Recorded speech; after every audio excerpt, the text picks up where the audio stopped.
Hi everyone, Adam with etrailer.com. Today we're going to be taking a look at the Thule Camber. It's going to be able to hold up to 4 bikes with 3 tie-down points per bike.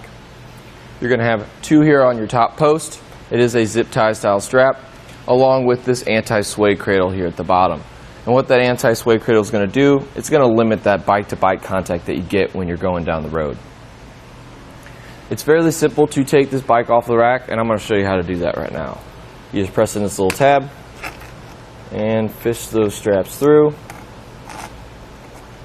And as you can tell, on the inside of the strap, we do have a nice rubber coating in here, which is going to protect your bike frame from any damage or scratches. We do have a little rubber insert here, and these little channels right there are for your bike cables, so they're not smashing up against your frame. And here's the anti-sway cradle, and that's going to be the last of them, and now we can just take this bike off the rack.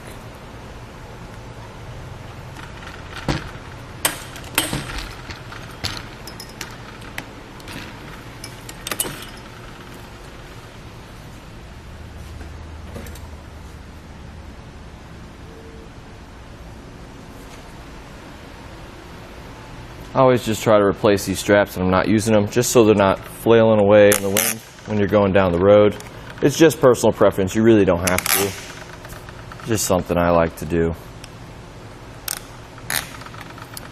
So let me get some quick measurements for you. The added length to the back of our vehicle is going to be, from bumper to edge, about 43 inches on the back of our Explorer. It's always nice to know if you're going to have to collapse these arms or remove your bike rack when you're stowing it in your garage. But if it's a little bit too much, you need a little bit less length on the end, you just pull this little lever here, and it does snap into place, letting you know that it's nice and secure. And that's going to bring our length down to about 14 inches.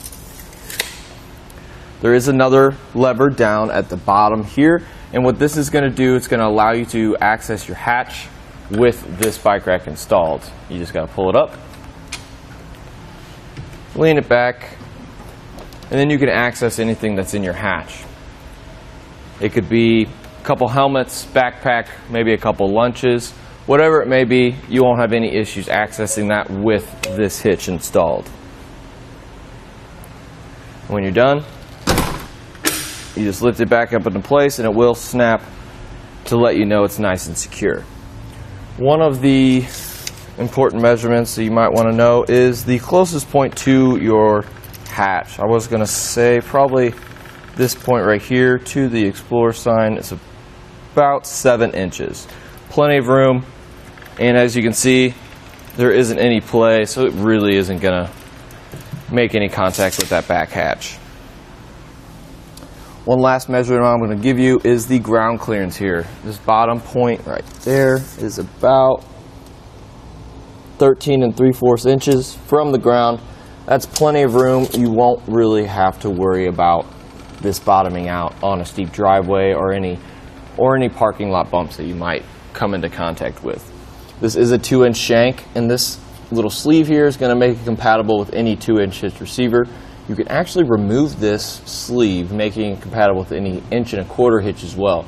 So if you have multiple cars you plan on putting this on, it's going to be compatible with both of those sizes. It does come with an anti-rattle bolt, and what that does is it just threads both your hitch and your shank of your bike rack together and eliminates all that shake and play. As you can see, this car is really moving, and there is not any movement down in the hitch. And that just about does it for our look at the Thule Camber on our 2016 Ford Explorer. Here on our test course, we'll start by going through the slalom. This is going to show us the side-to-side action. This simulates turning corners or evasively maneuvering.